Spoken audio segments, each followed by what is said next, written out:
저희 채널에 처음 오셨다면 꼭 좋아요와 구독 부탁드립니다. 그래야 새 영상이 올라올 때 바로 보실 수 있습니다. X-29의 가장 큰 특징은 바로 전진익, 포워드 스웨프트 윙 설계였다.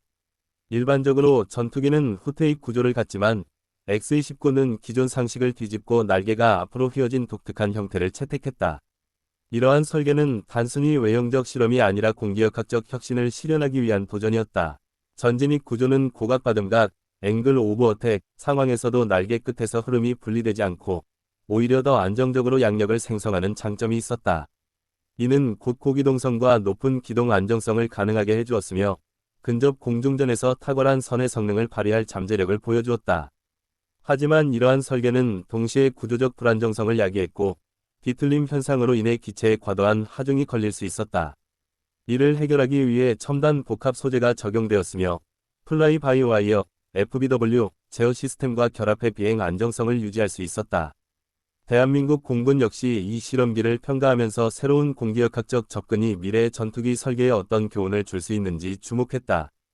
결국 X-29의 혁신적 설계는 실전 배치로 이어지지는 않았지만 항공기 설계 패러다임에 큰 자극을 주었고 차세대 전투기 연구의 토대가 되는 중요한 시도로 남았다. X-29는 전진익 구조로 인해 본질적으로 공기역학적 불안정을 안고 있었다. 일반 전투기와 달리 기체가 스스로 균형을 유지하기 어려웠기 때문에 조종사가 직접 안정성을 확보하기란 사실상 불가능했다. 이를 해결하기 위해 도입된 것이 바로 첨단 제어 기술인 플라이 바이 와이어, FBW 시스템이었다. 이 시스템은 기계적 링크 대신 전자 신호를 이용해 조종 입력을 전달하며 컴퓨터가 실시간으로 수천 번 이상의 미세한 조종 보정을 수행했다. 덕분에 X-29는 불안정한 설계임에도 불구하고 실제 비행에서는 놀라운 안정성과 민첩성을 보여줄 수 있었다. 특히 고기동 상황에서 조종사의 부담을 줄여주었고 극한 상황에서도 기체가 스스로 균형을 유지할 수 있게 했다. 이러한 제어 기술은 당시로서는 매우 혁신적이었으며 이후 현대 전투기들의 표준 기술로 자리 잡는 계기가 되었다. 대한민국 공군도 X-29의 평가를 통해 첨단 제어 시스템이 차세대 항공기에서 얼마나 중요한 역할을 하는지 직접 확인할 수 있었다. 결국 X-29는 단순히 새로운 날개 구조를 시험한 기체가 아니라 불안정한 기체를 안정적으로 운용할 수 있는 미래형 제어 기술의 가능성을 입증한 중요한 사례로 기록되었다. X-29의 전진익 설계는 공기역학적으로 혁신적이었지만 동시에 구조적으로 큰 난제를 안고 있었다. 날개가 앞으로 휘어진 형태는 비행 중 강한 비틀림 하중을 발생시켰고 기존 금속 소재만으로는 이를 효과적으로 제어하기 어려웠다. 이러한 문제를 해결하기 위해 개발진은 첨단 복합 소재를 적극적으로 도입했다. 탄소 섬유 강화 복합재, 카본 피버 레인포스드 컴포지트는 높은 강성과 가벼운 무게를 동시에 제공해 기체의 구조적 안정성을 유지하면서도 전체 무게를 줄이는 데 크게 기여했다. 덕분에 날개는 전진익 특유의 비틀림 현상을 억제할 수 있었고 극한 상황에서도 안정적인 기동이 가능해졌다. 복합 소재의 사용은 단순히 기술적 필요에 따른 선택을 넘어 항공기 제작 방식 자체의 혁신을 의미했다. 이는 이후 4세대 후반 및 5세대 전투기 개발에도 이어져 스텔스 설계, 기체의 경량화, 기동성 향상에 중요한 기반이 되었다.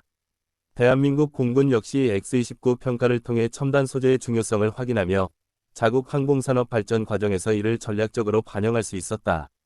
결국 X-29의 복합 소재 활용은 미래 항공기 설계 철학에 깊은 영향을 끼친 중요한 전환점이었다. X-29의 시험 비행은 항공기술 발전사에서 매우 중요한 성과로 기록된다. 전진익 구조와 플라이 바이 와이어, FBW, 제어 시스템의 조합은 기체가 기존 전투기와는 다른 기동 특성을 보이게 했다. 실제 시험에서는 고바등각 상황에서도 실속 없이 안정적으로 비행할 수 있었으며 저속 기동에서도 탁월한 선의 능력을 보여주었다. 이는 근접 공중전에서 큰 장점이 될 수 있는 요소였다. 또한 고속 영역에서도 일정 수준의 안정성을 유지해 초고속 고기동 성능의 가능성을 입증했다. 그러나 동시에 뚜렷한 한계도 드러났다.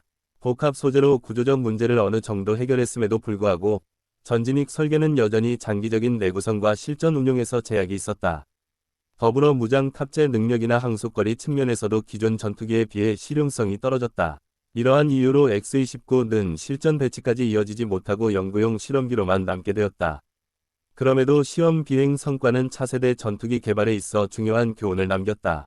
대한민국 공군 역시 이를 평가하면서 혁신적 기술이 반드시 실용성과 균형을 이루어야 한다는 점을 확인할 수 있었다. 결국 X-29의 시험 비행은 한계를 드러낸 동시에 미래 항공기 설계의 새로운 가능성을 제시한 중요한 사례였다. X-29의 시험과 평가 과정은 단순히 미국의 연구 성과에 그치지 않고 한국 공군에도 의미 있는 전술적 기술적 교훈을 제공했다. 전진익 구조와 첨단 제어 시스템의 운용 경험은 새로운 공기역학적 접근이 실제 전투 환경에서 어떤 효과와 제약을 가질 수 있는지 잘 보여주었다. 이를 통해 한국 공군은 차세대 전투기 개발 과정에서 혁신적 기술을 단순히 도입하는 것에 그치지 않고 실전 운용 가능성과 유지 보수 체계까지 고려해야 한다는 중요한 교훈을 얻었다. 또한 시험 비행 데이터를 바탕으로 근접 공중전 전술, 고바등각 기동, 그리고 고속 돌파 작전 등에 대한 이해를 심화할 수 있었다. 이는 단순히 새로운 기체를 평가하는 과정이 아니라 한국 공군이 자체 전술 교리를 발전시키는 귀중한 참고 자료가 되었다. 특히 한국형 전투기 개발 사업 KF-21 보람의 과 같은 장기적 프로젝트에 있어서 실험기의 한계와 가능성을 분석한 경험은 위험 요소를 최소화하고 효율적인 설계 방향을 설정하는 데 도움을 주었다. 결국 X-29는 실전 투입된 적은 없었지만 그 평가 과정에서 축적된 지식은 한국 공군의 전력 현대화와 자주적 항공기 개발 전략에 있어 중요한 자산으로 남게 되었다. X-29는 독특한 전진익 설계와 첨단 제어 기술로 주목받았지만 결국 실전 배치에는 이르지 못한 실험기였다. 그럼에도 불구하고 이 기체의 시험과 평가 과정은 대한민국 공군의 전력 현대화 과정에서 매우 의미 있는 연구 사례로 기록된다. 당시 한국 공군은 다양한 전투기와 실험기를 분석하며 자국의 전술 교리와 개발 전략을 다듬고 있었는데 X-29는 혁신적 설계가 어떤 가능성과 한계를 동시에 지니는지를 보여주는 좋은 본보기였다. 실험 결과를 통해 한국은 첨단 소재, 플라이 바이오 와이어, FBW 같은 미래형 기술이 전투기 성능 향상에 필수적임을 확인할 수 있었고 동시에 실용성 내구성 운용 비용과 같은 현실적 요소가 얼마나 중요한지도 배웠다. 이는 단순히 기술적 흥미를 넘어서 차세대 전투기 개발과 장기적 안보 전략 수립에 반영할 수 있는 중요한 자산이었다. 또한 이러한 경험은 한국 공군이 단순 무기 도입국에서 벗어나 항공기술 연구와 전력 기획의 주체로 성장하는 계기를 마련했다. 따라서 X-29는 비록 실전했을